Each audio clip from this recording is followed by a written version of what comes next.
नमस्कार दोस्तों। जिसकी जैसी नियत होती है भगवान उसे वैसा ही फल देते हैं। एक बार भगवान नारायण और माता लक्ष्मी लोगों की परीक्षा लेने के लिए ठंड के मौसम में मूसलाधार बरसती हुई संध्या में अत्यंत बूढ़े स्त्री पुरुष का रूप धारण करके पृथ्वीलोक में आए। नगर के एक सेठ के द्वार पर जाकर वे दरवाज़ा खटखटाने लगे। दरवाज़ा खोलकर सेठ जी ने जब उन्हें देखा तो बिगड़ कर बोला, अरे कीचड़ सने पाँवों से सारे दालान में मिट्टी फैला दी, भागो यहाँ से। सेठ जी, हम इस रात में कहाँ जाएं? वृद्धा माता लक्ष्मी गिड़गिड़ाई। ठंड से प्राण निकल रहे हैं, कहीं ठहरने भर को जगह दे दो। परंतु सेठ ने द्वार बंद कर लिया। उन दोनों को प्रकाश में सेठ के महल के पास ही एक टूटा फूटा सा घर दिखाई पड़ा। उसके टूटे किवाड़ से दिए के प्रकाश की एक किरण दिखाई पड़ी। बूढ़े भगवान विष्णु ने बुढ़िया माता लक्ष्मी से कहा, आओ चलो उस घर में ही आश्रय मांग कर देखें। बुढ़िया ने कहा, जब इतने बड़े सेठ ने अपने यहाँ स्थान नहीं दिया तो ये कंगाल क्या देंगे, और ठहरने को जगह मिल भी गई तो रात भर में बिना ओढ़ने बिछोने के इन फटे भीगे कपड़ों में तो प्राण ही निकल जाएंगे। वृद्ध बोला, कुछ भी हो, मुझसे तो अब और चला नहीं जाता। और उन्होंने आगे बढ़कर द्वार खटखटाया। दूसरे ही क्षण हाथ में दिया थामे मैली फटी साड़ी पहने एक स्त्री ने द्वार खोला। उन दोनों की दशा देखते ही वह करुणा भरे स्वर में बोली, हाय हाय, आप लोग इस अंधेरी रात में कहाँ भटक रहे हैं? आइए आइए, भीतर आ जाइए। उन्हें सहारा देकर वह भीतर ले गई। छोटी सी कोठरी में दो टूटी फूटी चारपाइयाँ पड़ी थी। उनमें से एक को खाली करके स्त्री ने उनसे बैठने को कहा।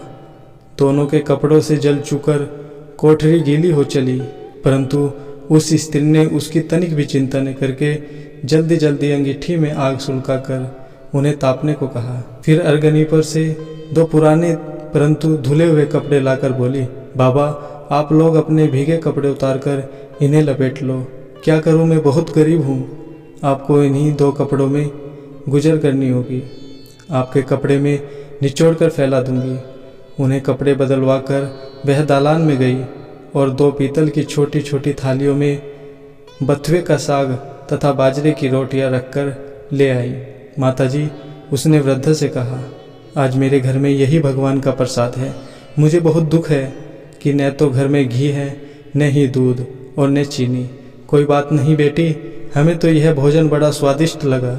वे दोनों खाते हुए बोले। थोड़ी देर में उस स्त्री का पति भी आ गया। वह बेचारा भी रोजगार की तलाश में दिन भर घूमकर अब थका मारा लौटा था। पत्नी ने अतिथियों को भोजन खिला देने के बाद चुपके से द्वार पर ही अपने पति को सब बता दिया। सुनकर वह भी बड़ा प्रसन्न हुआ। फिर दोनों ने अपने बिछोने उन दोनों वृद्धों को देकर उन्हें तो खाट पर सुलाया और खुद दोनों एक फटा टाट ओढ़कर धरती पर लेट गए। प्रातःकाली जब बारिश बंद हो गई तो वे बुजुर्ग जाने लगे। स्त्री ने उन्हें हाथ जोड़कर सूरज निकलने तक रोका। फिर घर में जो कुछ चने पड़े थे उन्हें पीसकर आटा गूंदा, रोटियां बना उनके लिए बांध दी और बोली, माता हम निर्धन हैं, इसलिए जैसी सेवा करनी चाहिए थी वैसी कर नहीं सकी। आशा है आप क्षमा करेगी। बुढ़िया माता लक्ष्मी ने उत्तर दिया, बेटी हम गरीबों की जो सेवा तूने की उसका फल तुझे भगवान देंगे। आज तू जो चीज़ छुएगी वह दिन भर खाली न होगी।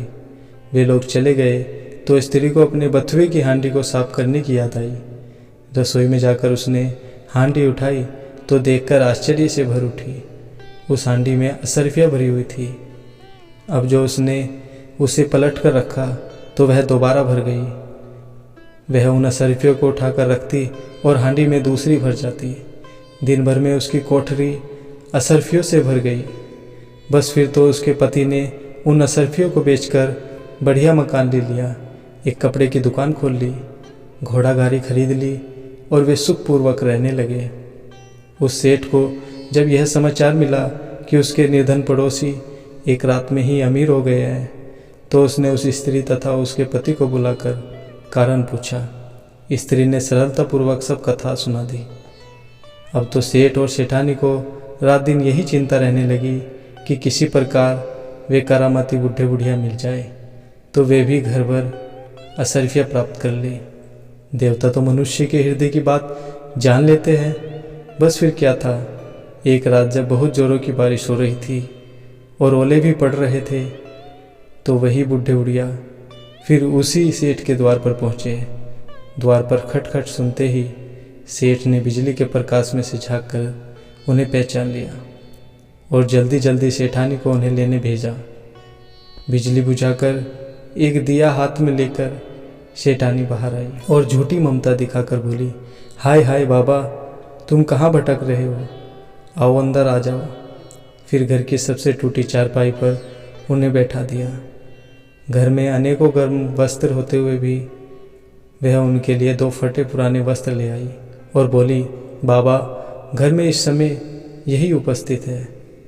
फिर उनसे बिना पूछे ही घर की सबसे घिसी पुरानी थाली में बथुए का साग तथा बाजरे की रोटी भी ले आई। ओढ़ने को 2 फटे कंबल भी कहीं से मंगा कर दिए। फिर सेठ सेठानी भी उसी कमरे में गद्दे बिछाकर धरती पर लेट गए। सवेरे अंधेरे ही जब दोनों बुजुर्ग जाने लगे तो सेठानी ने चना पीसकर रोटी बनाई और उनके लिए बांध दी और बोली, माता, हम बड़े दरिद्र हैं, आपकी सेवा न कर सके, आशा है आप हमें क्षमा करेगी। बुढ़िया ने कहा, बेटी, जैसी सेवा तूने की उसका फल तुम्हें भगवान देगा। हाँ, आज तू जिस काम को हाथ में लेगी वह दिन भर समाप्त न होगा। उन लोगों के जाते ही सेठ सेठानी में झगड़ा हो पड़ा। सेठ चाहता था कि बथुए की हांडी मैं खोलूं और सेठानी चाहती थी कि मैं खोलूं। अंत में दोनों ने एक साथ हांडी पकड़ी। इस झीना झपटी में हांडी टूट गई और कमरे में बथुआ ही बथुआ बिखर गया। सेठानी झाड़ू लेकर कमरा धोने लगी। जब वह कमरा साफ करती, कमरे में तुरंत ही बहुत सारा बथुआ फिर बिखर जाता। सवेरे से संध्या तक उसे कमरा साफ करना पड़ा। तो ठीक ही तो है, जिसकी जैसी नियत होती है भगवान उसे वैसा ही फल देते हैं। दोस्तों, वीडियो अगर पसंद आई हो तो वीडियो को लाइक और हमारे चैनल को सब्सक्राइब करें और अपने दोस्तों के साथ शेयर करें। धन्यवाद। जय श्री राधे कृष्ण।